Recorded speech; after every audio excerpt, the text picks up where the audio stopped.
Stefan, because I thought this is how it's pronounced.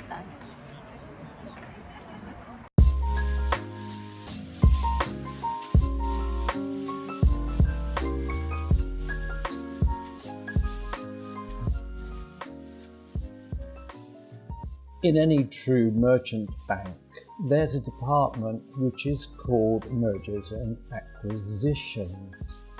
These are slightly different from each other. An acquisition is when a larger company or a company with some spare money acquires a smaller company, either because it provides services to the larger company on a regular basis and therefore is attractive, or alternatively because there's some other complementary reason for acquiring the smaller company.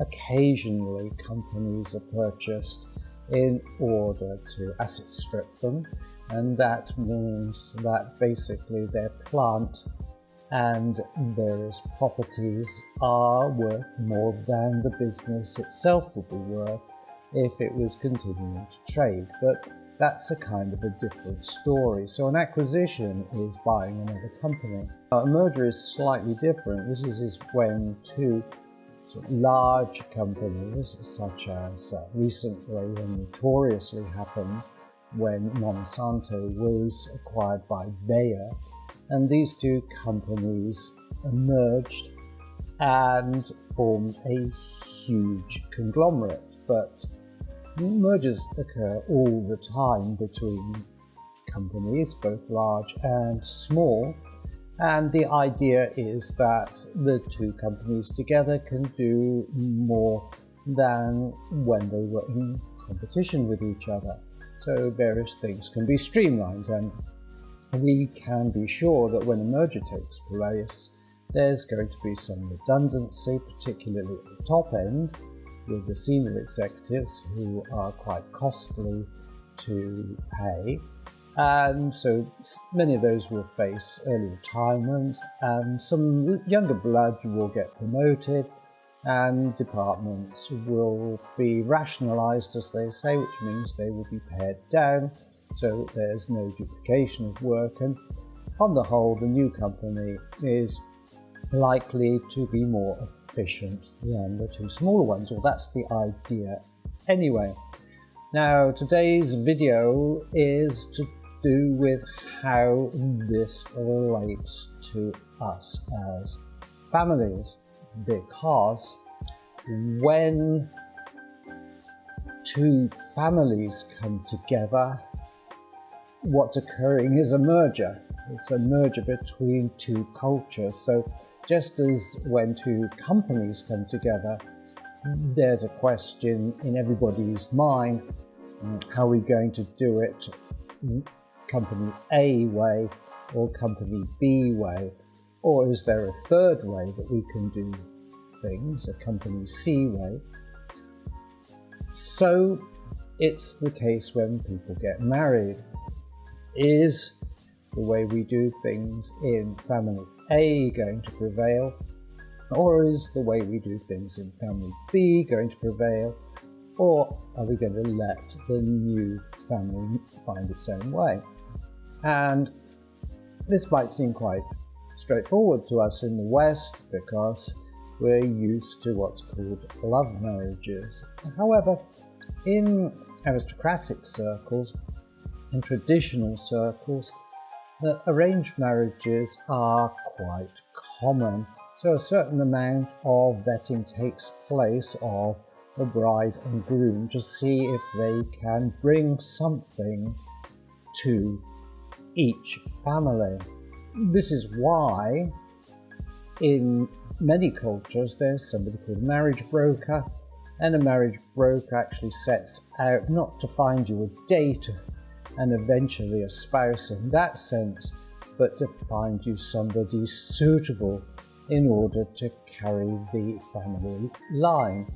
They will know how to behave in their respective role as the male or female member of the family. And these roles are likely to be quite distinct, with the man being the kind of hunter, gatherer, warrior going out into the world and being a captain of industry, and the woman being at home, having children, and looking after the house or houses, being responsible for them. And I don't mean actually doing the housework or cleaning the stairs or the toilets or anything like that, but rather being in charge of the servants and the way things are done, and to a large extent the social calendar. So much for tradition and traditional families. The modern nuclear family is very, very different from that, because in a modern nuclear family we prize something called romantic love, and two people come together.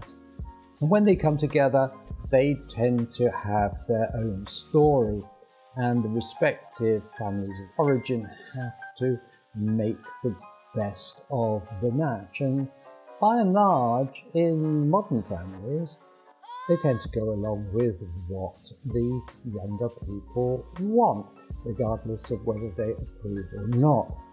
Now, after marriage takes place, there can be a certain amount of guerrilla warfare occurring, particularly at stages such as when the next generation is born, because in a sense families are less concerned about how their children will behave, but they're pretty concerned about how their grandchildren will be, because those are the real indicators as to whether family A or family B's culture has prevailed.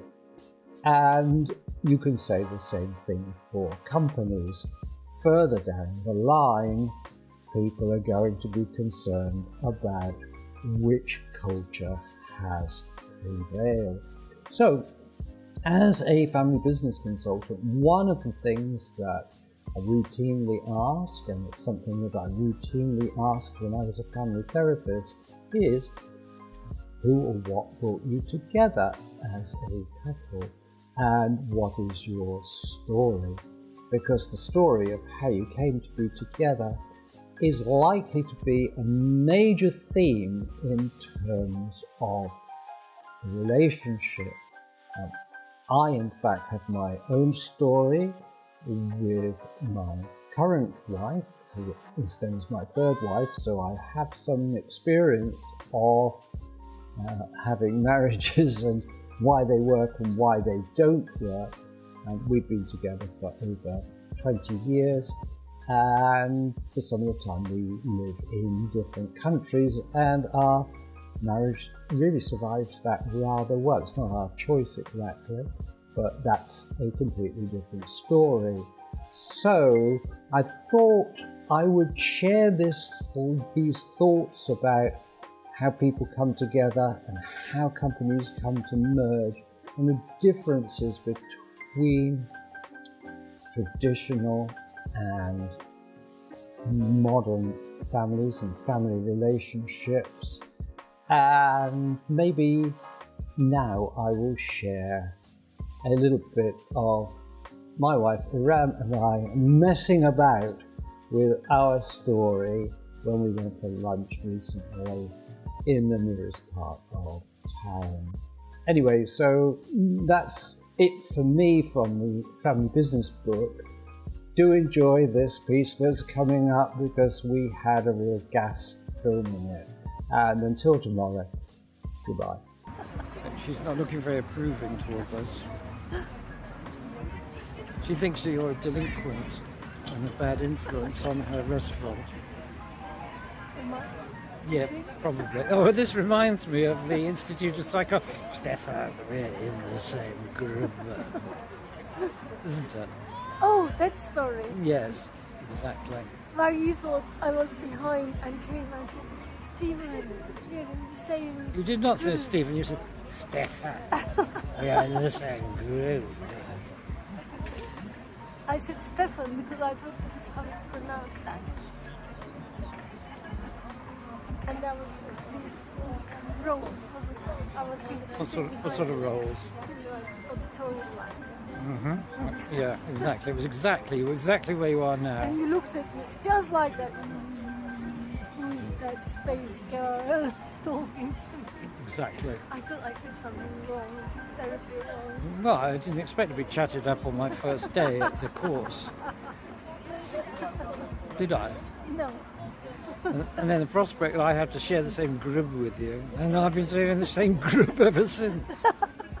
And all the people in the group left and we were on our own. Yeah, that's And we right. were supposed to be 4 people, weren't we? We were. Exactly. Our teaching. Yeah, said okay. Stop. Stop and have tea. Yeah, she record the tea. It's nice looking tea. Oh, if you do you want, I don't know how to record the tea. Can you see tea? No. How do I zoom? Maybe we start again. Okay, That was what we let it sit. Okay. Hold on, maybe we can have a photograph before we go.